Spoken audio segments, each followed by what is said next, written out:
Luck en anglais. Luck. La chance. Lucky. Vous savez, connaissez ce mot, luck. Luck, L-U-C-K. Good luck. Good luck. Vous connaissez ce mot-là? Attends, il parle plus, là. Ah, il a perdu la voix? Je fais des efforts pour ne pas parler moins. Ah, d'accord. Parce qu'il faut me parler longtemps pour que je comprenne. Ah, d'accord. Quel est le mot allemand qui correspond de la même racine que luck? Alors, je vais vous répondre par une phrase. Si je connaissais la langue allemande, je ne serais pas ici, je serais un grand monsieur. Ah bon. Mais mes parents n'ont jamais voulu que mes parents, je dirais, d'accord. que je parle un mot allemand. Bon, bah alors, vous m'avez dit que vous c'est le connaissiez même un peu. mot. C'est pratiquement, je sais que, intuitivement, c'est le même mot. Voilà. C'est lequel? Ça ressemble. Ça ressemble, mais c'est lequel? Non, mais comme je parle pas Bon, allemand, alors, je pas le droit de on va dire. vous mettre sur la voie. Vous connaissez l'histoire de la musique? Malheureusement, non, je connais rien. Je crois que vous aviez une bonne culture Il y avait générale. 2 pianos chez mes parents, entre guillemets, je n'ai pas le droit d'y toucher. Bon, vous Parce connaissez l'histoire de la musique? Non. Quels sont les grands musiciens de l'époque de Louis XIV, ou du XVIIIe siècle, en France? Michael Jackson, je connais. On parle du XVIIIe siècle. Attends. Vous avez... Attends, il n'y a pas un... Attends, Bach. je sais pas si je me trompe. Bach. Non, Bach. Mais non, on parle des Français. Des jeux. Bach. Oui, Bach, c'est le XVIIIe siècle, bravo. Mais, Donizetti. Non. mais quels sont été les grands compositeurs de l'époque? Berlioz. Non. Non, ça c'est le XIXe siècle. Vivaldi. Ça c'est le XVIIe. Lully. Oui, Oui, Lully, oui, voilà, bravo. oui, c'est ça. Il y en a un autre, les Noces galantes, je sais pas quoi.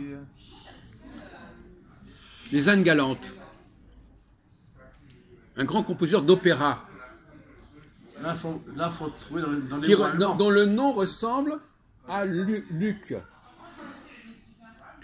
C'est pas difficile. Un nom de compositeur dont le nom comporte le mot Luc. Moi, je fais comme lui, quand je sais pas, je fais ça. Alors, vous ajoutez une lettre devant Luc.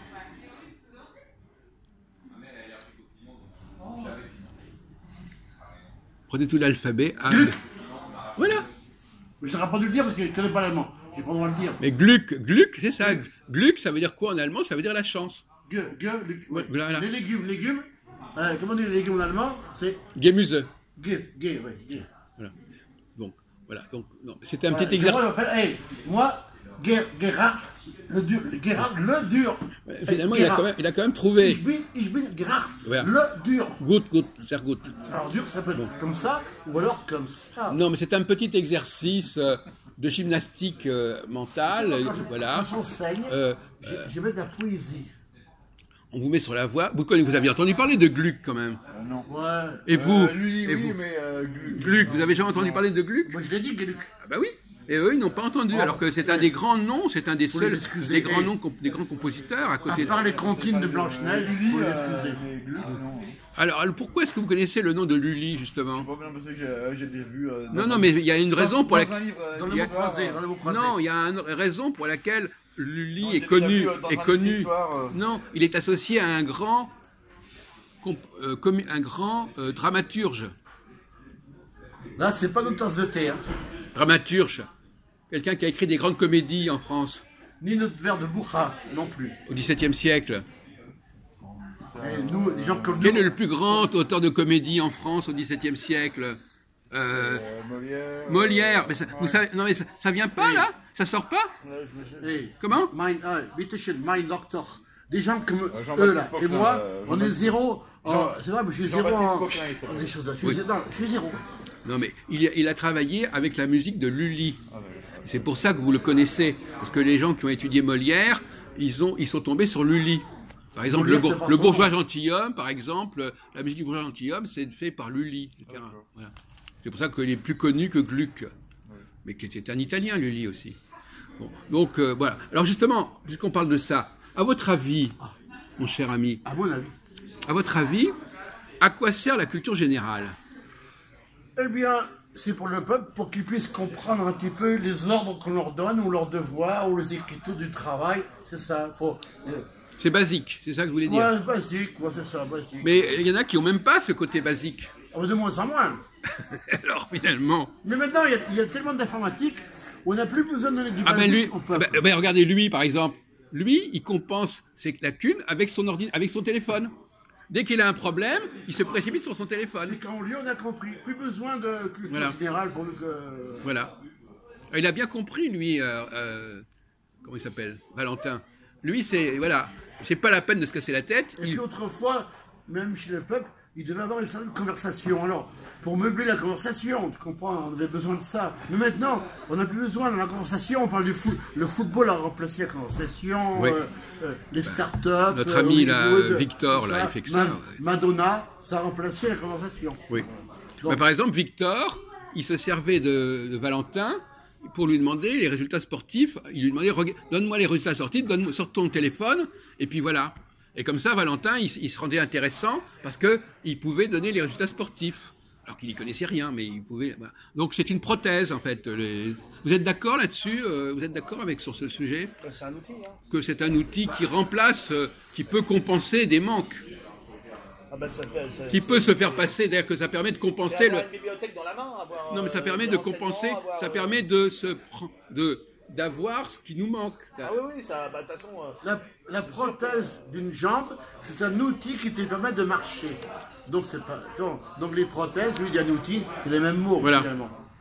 Donc finalement, on se dit, ben oui, ben, par exemple, prenons le cas de Gérard, ben moi je peux être Gérard grâce à mon ordinateur. Et au figuré, on peut dire en parlant de lui, c'est un drôle d'outil. Un drôle d'outil. C'est quoi un drôle d'outil?